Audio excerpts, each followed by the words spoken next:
As my wife and I prepare for our next baby, we have been doing a lot of thinking about names. And we've been looking at our boys and thinking about how each one of their names fits their story and fits their personality.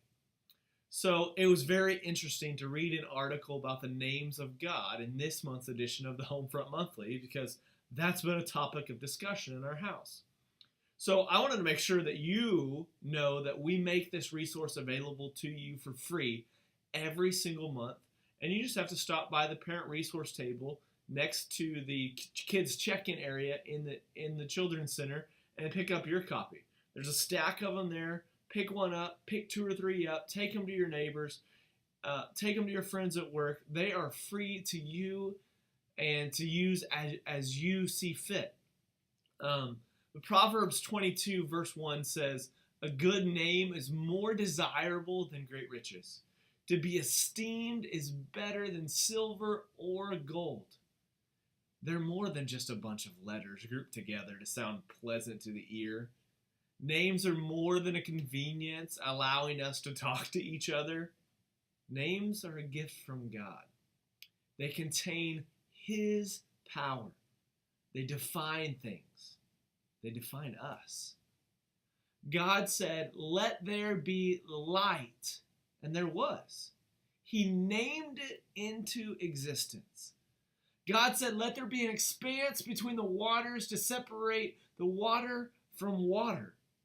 And there was. And He called it sky. And He called the dry land, oh man. All right.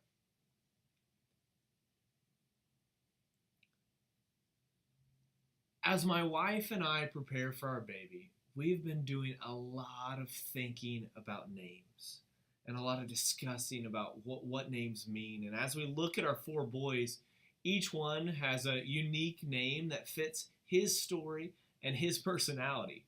So it was very interesting to read an article about the names of God in this month's edition of the Homefront Monthly, because that's been such a hot topic of discussion in our house. But I wanted to make sure that you know that this resource, this Homefront Monthly, is available to you for free every single month in the children's area. And they're right there on the parent resource table, right next to the children's check-in table. And feel free to take one, take two, take three, and share them with your friends, share them with your coworkers, share them with their neighbors, and talk about these things, the spiritual matters of a family together with these people that you're close to. And in Proverbs 22:1, it says, "A good name is more desirable than great riches. To be esteemed is better than silver or gold." A name, it's more than just a bunch of letters grouped together to sound pleasant to the ear. Names are more than a convenience allowing us to talk to each other. Names are a gift from God. They contain His power. They define things. They define us.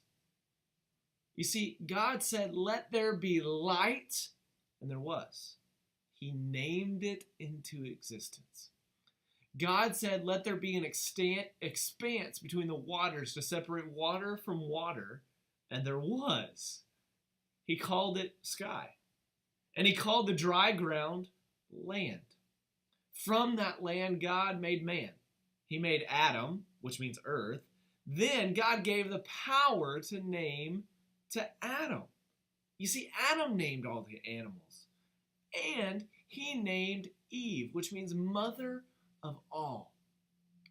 And that power has been given to us as parents.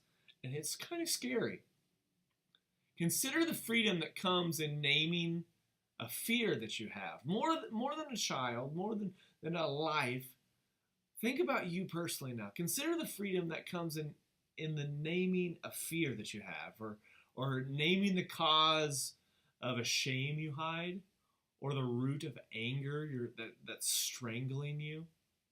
You see, when I own my fears, when I name them, when I call them out loud like God did at creation, it identifies them. Then I loosen the controlling grip they have over me. And that's power. That's power of a name. See, when I was born, my mother gave me a name, Matthew, which means gift from God.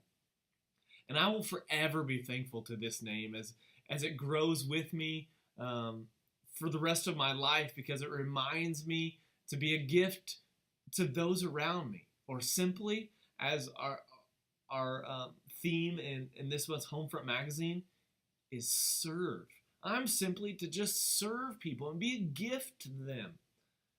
In this article that I referenced before, it ends with a great challenge that I hope to be able to use with my family this Thanksgiving, and I hope you take it to heart and you use it as you celebrate Thanksgiving too. And in this season where gratitude obviously takes center stage, work together as a family not only to express your thanks, but also to call out specific names that need to be recognized. Instead of just delivering seasonal cookies to a teacher or to coaches, encourage your children to also write uplifting notes, naming those people as appreciated, gifted, and valued. As you set the table for your family's Thanksgiving celebration this year, consider adding a spiritual name like gracious, appreciated, things like that to each person's place card. And as you share the things for which you're most grateful, don't just stop there. Search Scripture together as a family to discover the names of God that revealed more of His character to you over the past year. For example, here's some names that have meant something to us over the past few years. Jehovah Jireh, or provider. Jehovah Rapha, or healer. Jehovah Nissi, which means victory. God brings victory. And there's so many more.